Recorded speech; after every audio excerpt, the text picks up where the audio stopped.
Paralympic champion Devendra Jhajharia, जिन्हें पद्म भूषण, पद्मश्री और Arjun award से सम्मानित किया जा चुका है, उनके साथ हम बातचीत करेंगे और समझेंगे वो कौन सा मंत्र होता है जो एकदम अंधेरे में भी उम्मीद की सबसे ऊंची लौ को जलाए रखता है। और उनके साथ इस सेशन को करने वाली हैं मेरी सहयोगी, जो कि सीनियर एग्जीक्यूटिव प्रोड्यूसर और एंकर हैं टीवी 9 भारतवर्ष में। एक बहुत फ्रूटफुल सेशन अब आगे आप देखने वाले हैं। बहुत बहुत स्वागत है आपका हमारे इस खास मंच पर देवेंद्र जी। और जैसा कि मैंने थोड़ी देर पहले कहा, आपके सफर को चंद शब्दों में हम नहीं समेट कर यहाँ पर बयां कर सकते, इसलिए मैं चाहूंगी कि अपने सफर के बारे में आप खुद ही बताएं कि कितना चुनौतीपूर्ण रहा और कैसे हर चुनौती का आपने सामना किया। मेरे ख्याल से चुनौती ना हो तो लाइफ ही नहीं है, और चुनौती को स्वीकार करनी चाहिए। और आज का जो ये अवार्ड प्रोग्राम है, काफ़ी उद्यमियों को सम्मानित किया है, तो सबसे पहले उनको मेरी तरफ से ढेर सारी शुभकामनाएं, बधाई, और मैं उज्जवल भविष्य की कामना करता हूं। बात चैलेंज से आपने शुरू की, तो मेरे तो बचपन में ही चैलेंज शुरू हो गया था। जब 8 साल की उम्र में एक हादसा हुआ और बिजली का करंट लगने से मुझे लेफ्ट हैंड गंवाना पड़ा। बड़ा मुश्किल दौर था वो। मुझे आज भी याद है, जब मैं वापस हॉस्पिटल से आया, तो जब मैं निकलने लग गया हॉस्पिटल से, तो मेरे पापा जी को डॉक्टर ने कहा कि ये लड़का पूरी जिंदगी में अपनी दुबला पतला रहेगा, कुछ ज़्यादा नहीं कर पाएगा। तो कहीं न कहीं मैंने साइंस को भी चैलेंज किया, और उस एज में भी मैंने, आज भी याद है, कभी हिम्मत नहीं आ रही। मैंने एक ही सोचा मेरी लाइफ में कि अच्छा होगा, मेहनत करेंगे। बिल्कुल, आपने साइंस को भी चैलेंज किया, आपने हर उस इंसान को चैलेंज किया जिसने आप पर सवाल उठाए। जो शख्सियत इस वक्त आप मेरे साथ मंच पर देख रहे हैं, पद्म भूषण से सम्मानित हैं, पद्मश्री से सम्मानित हैं, और इसीलिए आज इस सफर को इस मंच के जरिए डेयर टू ड्रीम कहते हुए उस सफर को जानना हमारे लिए जरूरी इसलिए हो गया देवेंद्र, क्योंकि मैं जानती हूं कि बहुत से लोग आपकी दुनिया में ऐसे जुड़े जिन्होंने आपको आपकी कमजोरी याद दिलाई। उसे कैसे आप पार कर पाए? बिल्कुल,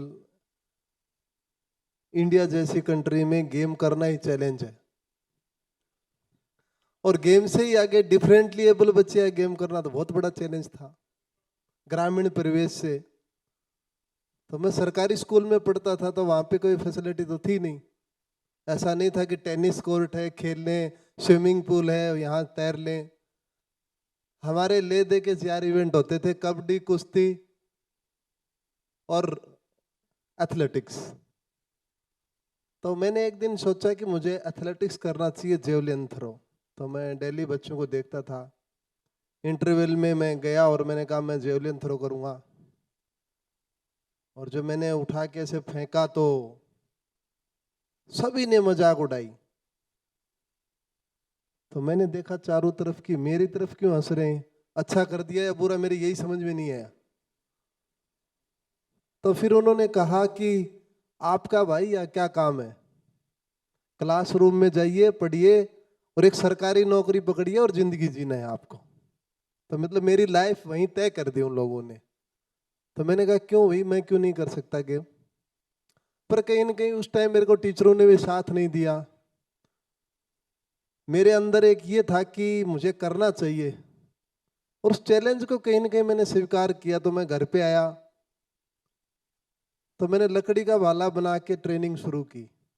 मैंने कहा स्कूल में नहीं फेंकने दिया तो क्या हुआ, घर पे तो फेंकूंगा। जब मैंने शुरुआत की वहां से, और एक ट्रायल थे हमारे कि आगे खेलने जाना, उन बच्चों के ट्रायल लेंगे, तो उस ट्रायल में मैं लकड़ी के भाला से ट्रेनिंग करके फर्स्ट आ गया। फर्स्ट आ गया तो मुझे अच्छा लगा कि भाई मैं सबसे अच्छा, जब दोनों हाथ इन बच्चों के हैं तो उनसे भी मैं आगे फेंका है, हौसला भी मिला मुझे। और इस दौर में यदि कोई सबसे बड़ा मेरा सहयोग मिला मुझे, तो मेरे मम्मी पापा से मिला। उन्होंने मुझे कभी मना नहीं किया कि आपको नहीं खेलना है। उन्होंने कहा बेटे अच्छा लगता है तेरे को खेलना? मैंने कहा बहुत अच्छा लगता है। बोल खेलना चाहिए, खेल, कोई दिक्कत नहीं है। तो फिर मैंने डिस्ट्रिक्ट का चैंपियन बना, मैं वहीं से जा करके। और जब मैं डिस्ट्रिक्ट का चैंपियन बना ना, तो मैंने 3 ओलंपिक मेडल लिए, उनमें मुझे इतनी खुशी नहीं मिली जितनी मुझे डिस्ट्रिक्ट में मिली।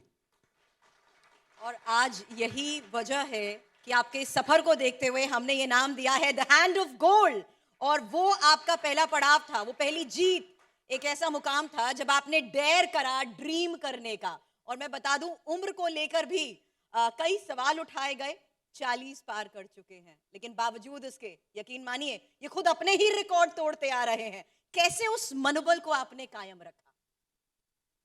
नहीं, ये तो बार बार आप ही मुझे याद दिला रहे हो कि आप 40 पार हो गए हो। मैंने कभी महसूस ही नहीं किया है मेरी जिंदगी में। और जो मेरी ट्रेनिंग रहती है वो 20, 22, 21 इस एज के लड़कों से ज़्यादातर ट्रेनिंग होती है और उनसे अच्छा बेस्ट करता हूँ। एक्चुअली मेरा ये मानना है कि आपकी जो फिजिकली चैलेंज है, आप चाहे उसे एज फैक्टर कहो या कुछ भी कहो, डीजनरेट भी कहते हैं, मैं नहीं मानता इनको। कहीं ना कहीं आपका जो न्यूरल सिस्टम है उनको आप बार बार अडेप्टेशन मोड पे डाल दो कि आप बूढ़े नहीं होगे, आप फिट हो तो आप फिट रहोगे। मैं उसी लेवल पे चल रहा हूँ। टोक्यो जाने से पहले की बात थी, माननीय प्रधानमंत्री जी ने मेरे से बात की तो उन्होंने कहा देवेंद्र सबसे ज़्यादा प्रेशर आप पे डालते हैं लोग, और वो इसलिए डालते हैं कि आप तो गोल्ड मेडल लेके ही आओगे। ओलंपिक है भाई, कोई गाँव की प्रतियोगिता थोड़ी है ना। तो मैंने कहा सर ऐसा नहीं है, लोगों को मेरे से काफ़ी उम्मीदें रहती है हमेशा, और इसलिए वो लोग बोलते हैं।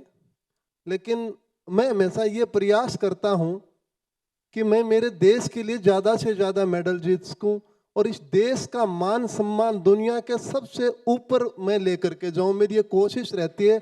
उस कोशिश में मैं कितना कामयाब होता हूँ वो तो मेरे को पता नहीं, पर मैं कोशिश जरूर करूँगा। तो यही रहा कि बड़ा लंबा सफ़र रहा, याद ही नहीं रहा। और कॉलेज टाइम की बात को याद करते ही 40 पार हो गया, तुरंत पता ही नहीं चला। और अभी 2022 में जब मैंने वर्ल्ड एथलेटिक्स ग्रां प्री में अभी मेडल जीता तो मुझे पता चला कि मेरे को 20 साल हो गए इंटरनेशनल लेवल पे मेडल जीतते हुए। बिल्कुल, और मैं इसी के साथ इस चर्चा को आगे बढ़ाना चाहती थी, क्योंकि एक जर्नलिस्ट और एक न्यूज एंकर होने के नाते जब जब आपको अवार्ड मिला हमने आपकी चर्चा की। एथेंस के बाद लंबा इंतजार हुआ, उसकी चर्चा भी जरूर हुई, लेकिन इस बीच जब आप प्रधानमंत्री से मिले थे, खासकर वो मुलाकात, क्या उसमें भी इस बात का कहीं जिक्र था कि आपके सफर में एक डर के साथ आप जिए और उस डर को ही आप अपने मनोबल की सबसे बड़ी ताकत बना पाए? बिल्कुल। मैं सबसे अच्छी बात मैं ये मानता हूँ कि जिंदगी में जो मैंने संघर्ष किया और उसमें मुझे खुशी है कि मिस कुछ नहीं हुआ, पूरा ही संघर्ष किया। क्योंकि किसान फैमिली में जन्म लिया, सरकारी स्कूल में पढ़ा, लकड़ी का भाला फेंका, उससे लेकर के आज आप ताज होटल में बुला रहे हो तो मेरे लिए तो पूरी ड्रीम हो गई है। तो माननीय प्रधानमंत्री जी से जब मैं रियो पैरालंपिक्स में जब मैं देश के लिए व्यक्तिगत सफलता में डबल गोल्ड मेडल जीतने वाला पहला खिलाड़ी बना, और जब हमारा स्वागत किया कि प्रधानमंत्री जी ने मुझसे पूछा कि देवेंद्र बहुत अच्छा खेले आप, आपका मैच भी देखा मैंने और बड़े हौसले से खेले। 35 वर्ष एज थी उस टाइम मेरी। तो उन्होंने कहा कि मैं कहा सर थैंक यू, आपने हमें इतना फैसिलिटी दी, जो भी आपने सुविधाएं दी, और कहीं न कहीं आपने हमें हौसला भी दिया। उस टाइम उन्होंने एक स्टेटमेंट दिया था कि ये विकलांग नहीं, ये दिव्यांग है। तो वो हमें बहुत बड़ा हौसला मिला था उस टाइम। तो उन्होंने कहा कि देवेंद्र आपने एक राह दिखाई है हिंदुस्तान के एथलीट को कि हिंदुस्तान का एथलीट गोल्ड मेडल ही नहीं डबल गोल्ड मेडल भी जीत सकता है। बिल्कुल। लेकिन इस बीच जिस राह पर आज चले हैं आप, अभी तक चले हैं, उस राह को इस मंच के जरिए हम उन तमाम दिग्गजों के सामने रख रहे हैं जिनके विजन की बदौलत आज हम डेयर टू ड्रीम को लेकर जिक्र कर रहे हैं। ये तमाम एंटरप्रेन्योर्स और बिजनेस लीडर्स आपको सुन रहे हैं यहाँ पर। देवेंद्र, इनसे आप कुछ खास कहना चाहेंगे? क्योंकि जब इनका पैसा भी लगता है तो डर इनको भी लगता है, और आपका जो डर आपके लिए आज तक सबसे बड़ी चुनौती था, उसी को आपने अपने साथ अपनी ताकत बनाया। कैसे? कोई भी बिजनेस होता है मेरे ख्याल से, हाँ। उसमें सबसे पहले या कोई भी फील्ड हो उसमें पैसेंस बहुत जरूरी होता है। और खेल की दुनिया या बिजनेस की दुनिया में आप हर दिन आपके लिए नया होता है एक, और उस नए दिन में आपको ढलना होता है, सीखना होता है और आगे बढ़ना होता है। और कहीं न कहीं मैं ये मानता हूँ कि शायद ज़्यादातर यहाँ लघु या मध्यम जो उद्यमी हैं वो ज़्यादा हैं। तो देश में सबसे बड़ा जो रोजगार का काम करते हैं, रोजगार देने का काम करते हैं, वो यही लोग करते हैं। रियल हीरो यही लोग हैं। Round of applause for everyone who's और available इसमें here. मैं एक दो बातें और जोड़ना चाहता हूं कि आप भी हमारी तरह ही हो। जैसे हम ओलंपिक में या छोटे इवेंट में कभी मेडल जीतते हैं तो अखबार के 5वें पन्ने पे हमारी छोटी सी चर्चा आती है। तो कहीं न कहीं वर्ल्ड वाइड आपका इतना बड़ा नाम नहीं होता हमारी तरह से, लेकिन रियल हीरो देखा जाए तो इस देश के आप हो। और माननीय प्रधानमंत्री जी ने एक बात बोली थी, make in India, made in India. तो कहीं न कहीं जब मेड इन इंडिया या मेक इन इंडिया को हमें सक्सेस करना है तो लघु उद्योग, मध्यम उद्योग, इन उद्योगों को काफी ध्यान देना होगा। और खास करके मैं ग्रामीण परिवेश से हूं, जब तक उद्योग ग्राम क्षेत्र में या ग्रामीण क्षेत्र में नहीं पहुंचेंगे तब तक हम 2047 में जो विकसित भारत का हम सपना देख रहे हैं तब तक नहीं होगा, तब तक हम ग्रामीण परिवेश में नहीं पहुंचेंगे। और ये वो लोग हैं जो ग्रामीण परिवेश में भी अपनी एंट्री करेंगे और देश के लिए इनका एक बहुत बड़ा योगदान होगा। मैं सभी को एक बार पुनः बहुत बहुत बधाई देना चाहता हूं। बिल्कुल। और जिस 2047 के विजन की आप यहाँ पर बात कर रहे हैं ना, मुझे लगता है कि आज इन्हीं की बदौलत एक बड़ा बदलाव हम ग्रामीण क्षेत्र के साथ साथ हर उस स्टेट में देख रहे हैं जहां पर खेल को सबसे ज्यादा इनकरेज किया जाता है। और यही वजह है कि आज हम एथलीट्स की बात करते हैं, स्पोर्ट्स पर्सनालिटीज की बात करते हैं, तो वो हमारे लिए अपनी फिटनेस को लेकर तो एक आइकन जरूर बनते हैं, लेकिन उनकी अचीवमेंट्स और जिस तरीके से इंटरनेशनली उन्होंने अपना नाम एक क्लेम किया जाता है, इसकी शुरुआत भी आप ही नहीं करी है। बिल्कुल, मैं आपको बताना चाहता था कि जो मेरी सफ़र था और मैं उतार चढ़ाव की बात करता था 2004 के अंदर, जब मैं जा रहा था खेलने एथेंस पैरालंपिक्स में, और तो उस टाइम में मेरी आदत एक ऐसी है कि ट्रैक पैंट और टी शर्ट में जाता हूँ मैं, कि कंफर्टेबल रहूँ, मुझे कोई कैसा देखे वो मेरे मायने नहीं रखता मैं। तो मेरे एक एथलीट साथी ने कहा कि कम से कम आपको इंडिया किट में होना चाहिए था, लोग जानते एयरपोर्ट पे जा रहे हो आप। तो मैंने उनसे एक बात कही कि हो सकता है मेरे को अब कोई ना पहचाने, लेकिन जब मैं खेल के वापस आऊंगा तब मेरे को सब वो पहचाने। पहचान थी इंडिया का ब्लेजर। हाँ, तो फिर मैं इंडिया का ब्लेजर पहन के गोल्ड मेडल लेकर के आया तो लोगों ने जाना मुझे। और मैं स्ट्रगल की बात यहाँ एक और करना चाहता हूँ कि सच ये था कि मेरे पास इतने पैसे नहीं थे कि मैं भाला लेकर के जेवलिन की ट्रेनिंग कर लूं। कहीं से मुझे स्पॉन्सरशिप, छोटी मोटी हेल्प मिली इधर से, फिर मैंने शुरुआत की एक। और मेरा देखो चैलेंज आगे फिर 2008 में मेरा ओलंपिक में इवेंट नहीं आया, फिर मेरा 12 में नहीं आया। तो 12 में नहीं आया, जब मैंने 10 में प्लानिंग की कि अब मेरे को छोड़ देना चाहिए। और मेरी वाइफ उस टाइम गेम करती थी नेशनल लेवल पे कबड्डी, तो मैंने कहा मैं आपको प्रमोट करूंगा। तो कहीं ना कहीं आपने 2010 में सोचा था? 10 में, क्योंकि मेरा 12 में इवेंट नहीं आया, तो फिर हमने प्लान बनाया। वाइफ ने कहा मुझे कि नहीं, आप 16 तक भी खेल सकते हो।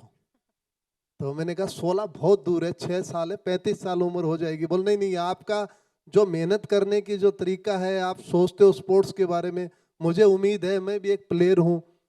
तो मैंने कहा चल मैं कोशिश करता हूँ। और 12 में मेरा इवेंट डिक्लेयर हो गया था कि रियो पैरालंपिक में जेवलिन थ्रो आएगा इंडिया की तरफ से, देवेंद्र की होप है, ऐसा मीडिया ने भी लिखा उस टाइम।